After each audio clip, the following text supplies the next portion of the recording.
Welcome to By the Numbers. My name is Renee Smith. And I'm Michelle Fleming. Today, Renee, we're going to really kind of be focusing on estimation. Estimation is a really important skill. It's really important in a math classroom because if a child can estimate, they'll know if they're close to a right answer. And it's one of the toughest skills, though, to actually teach. Right. So we're going to work on a few strategies, let's call them today, to help with estimation. Great. So I know you like starting out with books. I do love to start with books. So we're going to read another book, and again, it's from the Math Start series by Stuart Murphy, and it's called Betcha. Betcha. So we'll read just part of it and get us going. Okay. Okay?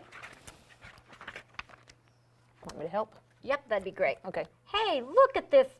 Planet Toy's having a contest, and whoever guesses the correct number of jelly beans in the jar in the window wins 2 free tickets to the All-Star game. Oh yeah, let's go down and check it out. Okay. I like those estimation contests because you always win free stuff. It's Yes, awesome. especially if it's jelly beans. Betcha I can win. Oh yeah, I'm really good at figuring things out. Betcha I'll win. If you're so good at figuring things out, can you tell me how many people there are on this bus? You betcha. Okay. There's where the strategies begin. Okay. Okay, so let's talk about the first strategy. Since they were talking about jelly beans in a jar, we don't have jelly beans in a jar, but we do have all these Pop-Tops in a jar. So, Renee, as you think about this, since you're going to win this, Okay. what's going to be your strategy? And I'm going to try to record what you're telling us about your strategy. Okay. Well, first of all, you don't have a whole jar full of Pop-Tops. You only have about, I'd say, between a third and a fourth of the jar. What if they were full, though? If Let's say we were trying to estimate the whole jar. Okay, well then one strategy I might do is to pour out a portion. And since I would have about a fourth here, I could pour out about a fourth and count those. So you're looking at a fourth of the jar, and you're going to count them? I'm going to count them. Then what are you going to do? Well, because I want to know how many is in the full jar, I'd have to multiply my answer times 4. And it'd be about the right answer. It might not be exact, but estimation is all about finding a quick way to find an answer. And it doesn't have to be exact. It's just got to be close to the real answer. We could also look at estimating, kids we always do estimating how many things are in a candy jar or so on. But just like you did it times 4, if your kids aren't into being able to multiply times 4, we could look at Easter candy. Oh, good. Smarties. Smarties. And we can predict how many rolls of Smarties there are in this bag. So we could tell how many kids we could share this with. Exactly. If we all wanted an even share. Exactly. Because a lot of kids will look at that and say there's 100 in there. So to figure this out, we could do kind of the same concept, but instead of taking it times 4, let's just pour out half, about. Again, it's an estimate. Okay, so we're going to pour out about half this time? We're going to pour out about half the bag, and I'm just looking at it and kind of estimating and making sure we have a half. Okay. And I'm going to count 1, 2, 3, 4, 5, 6, 7, 8, 9, 10, 11, 12, 13, 14 Smarties. Okay, so then you have 14. So I have 14 Smarties. So, kids are pretty good at doubling. So if I double 14, then a better estimate would be about 28 bags or rolls of Smarties in a bag. Okay. So that would be another way to do an estimation. Great.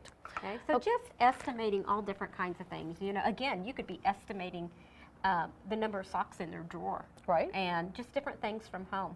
What about that issue with the people on the bus? Okay.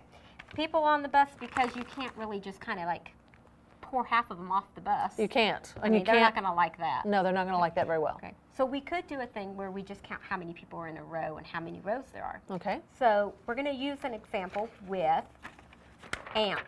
Oh. Ants are, I don't like it when ants come to my picnic. It looks like ants at the picnic. There's a lot of ants on here. There are, and I don't want to count them all to get an exact answer. Okay. So we're going to let's use a skill that we used in another episode about dividing things equally into fractional parts. Okay. So I'm going to take this and I'm going to fold it into half, which is 2 equal parts. Right. And then I'm going to fold it into fourths. Okay. Okay, that's kind of like where you were at here. Right. Having fourths. Right. And I'm going to fold it into eighths.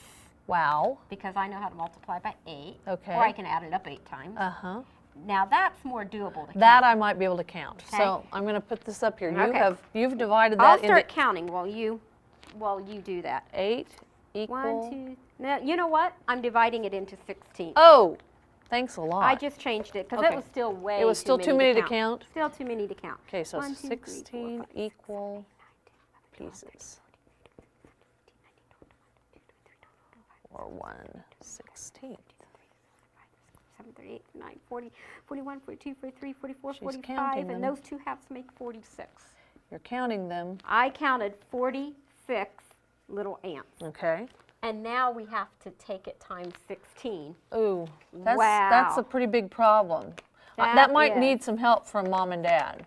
That might take some help, but I know that there's at least a lot more than 46 ants on here, so 46 would not be a good estimate. Well, and I could, if I know that I can multiply by 10, 46 times 10 would be 460. I know it's more than We 460. know it's more than 460 Absolutely. and less than 920, because that would be 20 times. There you go. So you're getting close. We're getting close. And remember, estimation isn't about a right answer. It's just getting to be reasonable and a close answer. Close and quick. That's what I always told the students in my classroom.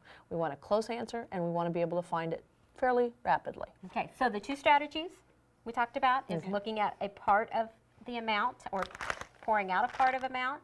The other is by partitioning. Okay? Okay, I think we're both ready to go do this jelly bean contest. We might win. We might. Cool. Thank you for joining us in an episode of By the Numbers. And you can find out more about By the Numbers on My Kids Turn.